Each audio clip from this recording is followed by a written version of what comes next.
السلام علیکم۔ وعلیکم السلام۔ وعلیکم السلام۔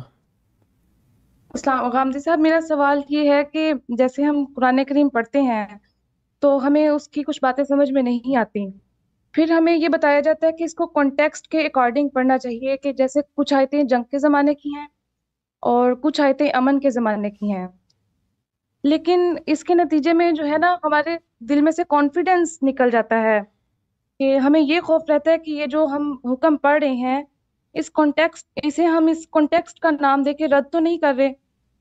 جیسے اگر ہم یہ آیت دیکھیں کہ جب ان سے کہا جاتا ہے کہ زمین میں فساد برپا نہ کرو تو کہتے ہیں ہم اصلاح کرنے والے ہیں۔ اب ہم عقل کے پیمانے پر دیکھیں تو اس آیت کا اطلاق یا تو 9/11 کے ذمہ داران پر ہوتا ہے یا حماس جیسی تنظیموں پر ہوتا ہے، لیکن ہمارے دل میں یہ کانفیڈنس نہیں ہوتا کہ ہم یہ بات کہہ سکیں۔ ٹھیک ہے جی، بات واضح ہوئی۔ یہ ایک مشکل رہی ہے اور اس کی وجہ یہ بنی کہ ہمارے ہاں لوگوں میں یہ خیال پیدا ہو گیا قرآن اللہ کی کتاب ہے تو اس کا کچھ لفظی سا ترجمہ کرنا چاہیے۔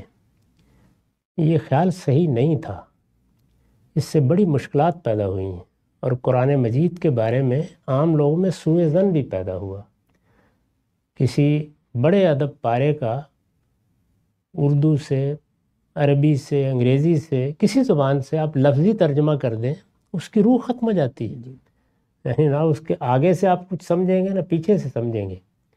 تو یہ ضروری تھا کہ قرآن مجید کا ترجمہ کرتے وقت بھی ترجمہ کرنے والے جس طرح خود اس کو سمجھ رہے ہیں، وہ اگر عربی زبان کے اچھے عالم ہیں تو جس طرح خود سمجھ رہے ہیں اپنے فہم کو منتقل کریں، یہ ضروری تھا ان کے لیے۔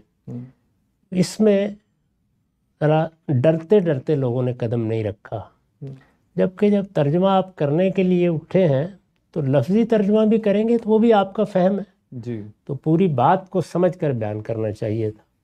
تو میری بہن، میں نے یہ خدمت انجام دی ہے، آپ میرا ترجمہ دیکھ لیجئے، اس میں یہ مسئلہ پیدا نہیں ہوگا۔ اس میں سیاق و سباق، نظم، آیات کا باہمی ربط، اس کو سامنے رکھ کر ترجمہ کر دیا گیا ہے۔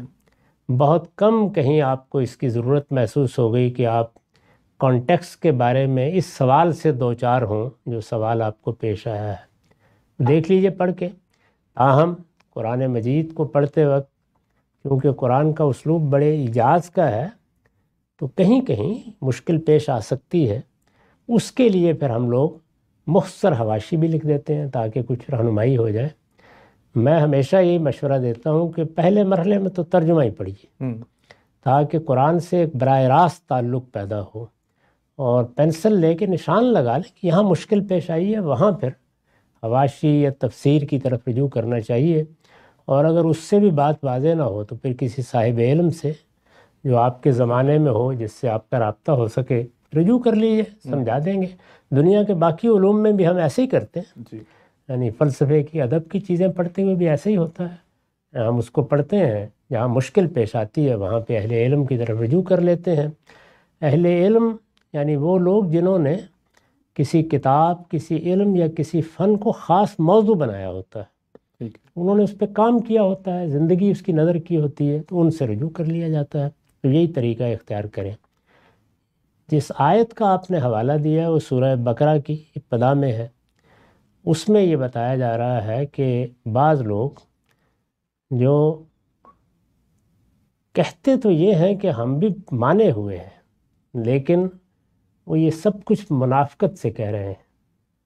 ان کا رویہ ایسا ہے کہ وہ حق کو قبول کرنے کی بجائے اس سے گریز اور فرار کے رستے تلاش کرتے ہیں، اور اس کے لیے ایسی تجویزیں پیش کرتے ہیں کہ جو حق و باطل کا فرق ہی ختم کر دیتی ہیں۔ اس موقع پر جب ان سے کہا جاتا ہے کہ یہ کیا تم فساد کی تجویزیں پیش کر رہے ہو، تو جواب میں کہتے ہیں کہ نہیں، ہم نے تو یہ مصلحت اس لیے اختیار کی ہے، یا ہم سیدھی بات اس لیے نہیں کر رہے کہ ہم اصلاح کرنا چاہتے ہیں، ہم نہیں چاہتے کہ ہماری بات کے نتیجے میں پھر نہ یہ ہماری بات سنیں نہ وہ ہماری بات سنیں۔ تو اس سیاق میں آیت ہے، یہ چیز جہاں بھی آپ کو نظر آ رہی ہے اس پر اس کا اطلاق ہو جائے گا، لیکن یہ کہ آپ نے پکڑ کر کسی پر ضرور اس کو چسپاں کر دینا ہے، اس سے اجتناب کرنا چاہیے۔ پوری بات سمجھ لیں تو پھر کوئی دقت نہیں ہوتی کہ کس سے متعلق ہے۔